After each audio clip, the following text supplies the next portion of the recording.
하나님의 소명이라는 것이 가지고 있는 특성,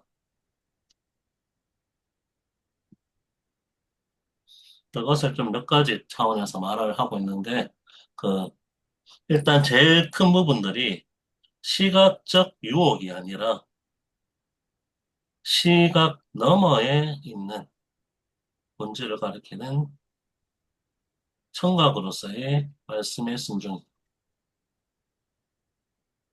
이 부분들이 좀 부각이 좀 되고 있습니다. 예, 그리고 그런 맥락 속에서 어, 몇 가지 특징들을 좀 이야기를 하고 있는데, 아브라함이 그 어떤 영웅적인 것이라기보다는 순종하는 믿음을 가지고 있었다는, 그리고 순종하는 믿음의 사람이라는 것의 본질은 무언가 도덕적인 이런 것들을 행하는 것이 아니라 사랑의 그 인격으로의 초대라는 부분이라는 것이고, 그런 인격으로의 초대라는 것들은 그 이슬람이 말하는 것처럼 그 절대적인 순종이 아니라 자유로운 순종이라는, 그리고 그 자유로운 순종이 그냥 교리라든지 이런 그거 추상적인 형태가 아니라 행동 양식의 변화라는 실천과 연관되어 있다는 부분들을 이야기를 하고, 그런 부르심이라는 부분들이 그냥 추상적인 그거 그 메시지 전달이나 이런 방향이 아니라 하나 세계를 변화시킬 일종의 과거부터 이어져 오는 그런 본질로서 아브라함을 통해서 계속 이어져 내려오는 그리스도인으로의 부르심이라는 의미가 여기에 있다는 거. 그래서 아브라함으로의 부르심이 유대인으로의 부르심이었고, 그게 신약으로서의 성취를 통해 그리스도인의 부르심이라는 의미를 아브라함의 부르심이라는, 거기에 집중을 해서 이야기를 하고 있습니다.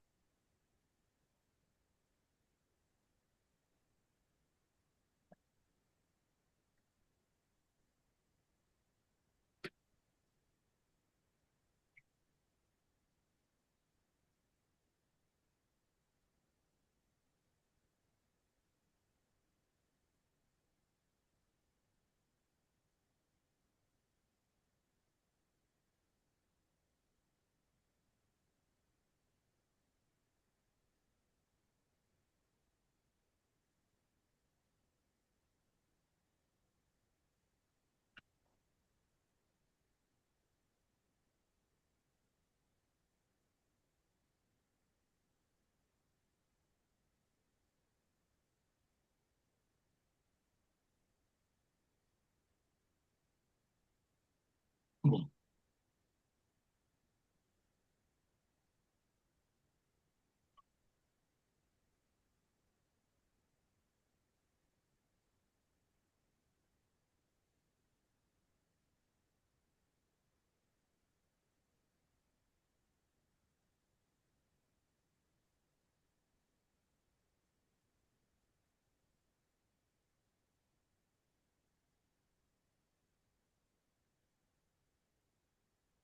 혹시 뭐 또 이야기 나누실 게 있나요? 아, 쌤 다 끝나신 거예요? 예. 아, 제가 더 이 말씀 이어지기 기다리고 있었는데, 네. 아, 그렇죠. 이 핵심이죠, 이게. 네네. 그 뭐, 목소리의 소명, 사랑으로서의 소명, 뭐, 자유, 뭐, 이런 부분들도 맞죠. 예, 뒤에 많이 있어가지고, 네. 음, 생활 방식으로서의 소명까지 네 가지, 예, 이야기도 있고. 네, 이게 제일 핵심적으로 보신 것 같습니다. 네. 음, 저는 제일 큰 부분들이 왜 예, 쉐마라는 말과 연관되는 것을 얘기하느냐라고 할 때, 이방 종교의 가장 큰 특징이 그냥 인간이 보는 세계로 제한하는 시각, 예, 넘어 있다. 하나님은 그것을 넘어 계신다는 의미를 얘기할 때, 그래서 청각이라는 것을 활용하고 있다라는 부분들을 좀, 네네. 좀 음, 특징적. 네네.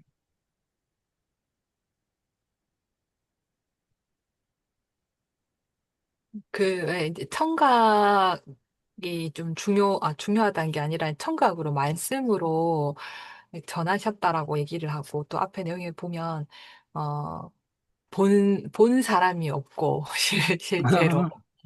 보려고 하는 것은 좀 잘못되었다라고 하는 이야기 부분이 제가 오늘 좀, 어, 왜 그랬을까라는 생각을 좀 많이 하게 되는 것 같아요. 그러니까, 그렇게 하라고 하신 건 알겠는데, 왜 그랬을까라는 것, 상대적으로 그, 어, 아담과 이브를 유혹하는 뱀은 이제 보라고 얘기를 하잖아요. 반대로, 네 욕망을 보고, 그게 너다. 뭐 이런 이야기를 하는데, 이 현대적인 지금의 시선으로 보면, 우리가 특히나 아이들한테 이런 이야기들을 좀 더 많이 하고 하잖아요. 청소년이나 청년들을 향해서는 네가 하고 싶은 거를 하라. 어, 그리고 그 네 내면에서 무엇을 말하는지를 귀 기울이고 네가 하고 싶은 거를 하라. 이런 이야기들 이제 주로 많이 하는데 그렇게 하면 안 된다라는 이제 말씀을 하셨다라는 거에 대해서 뭔가 아차하는 생각이 좀 저는 좀 들었습니다. 음,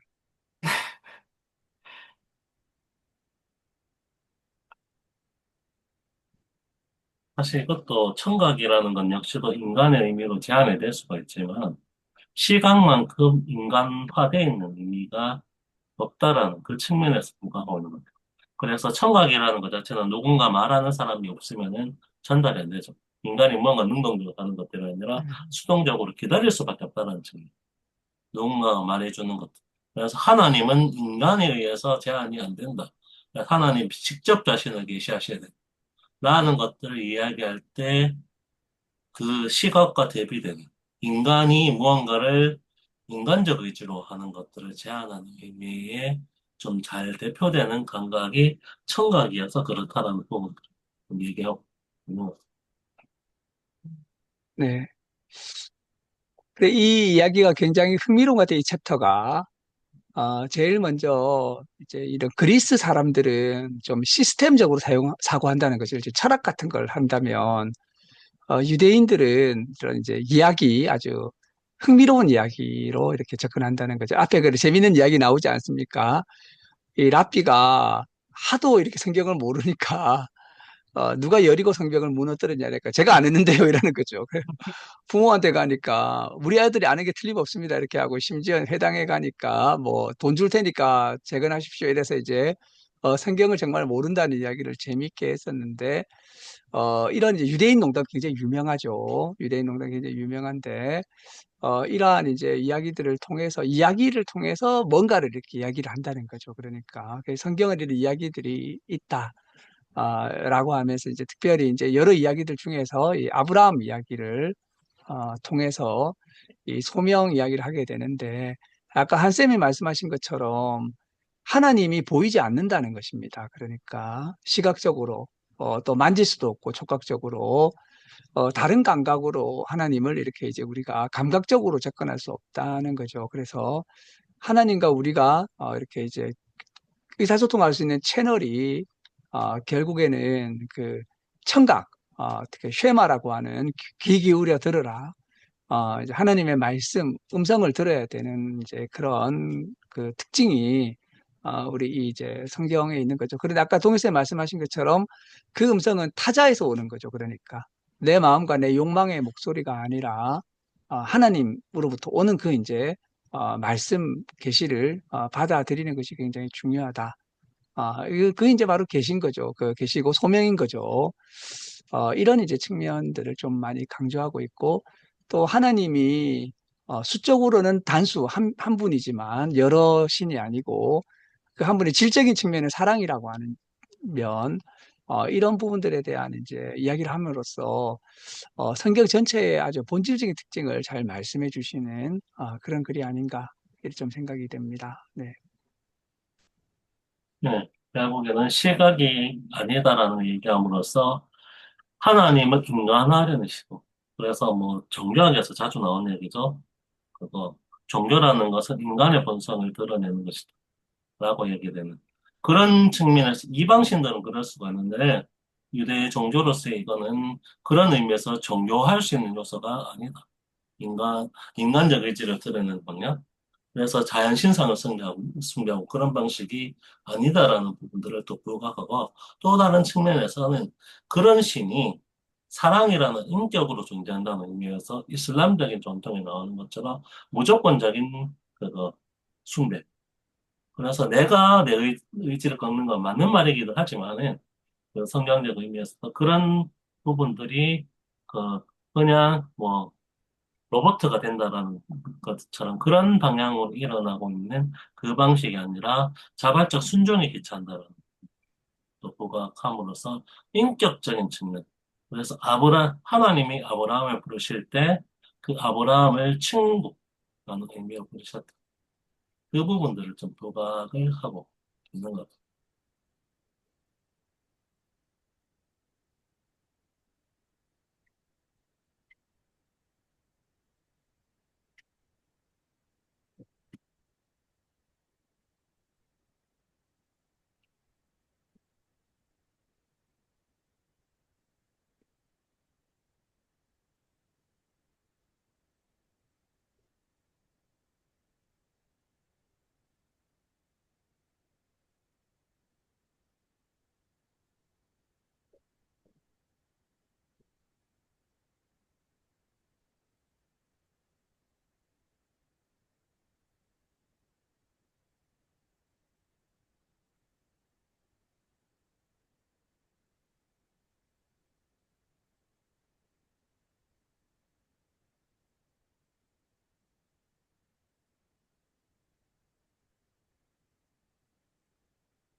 네.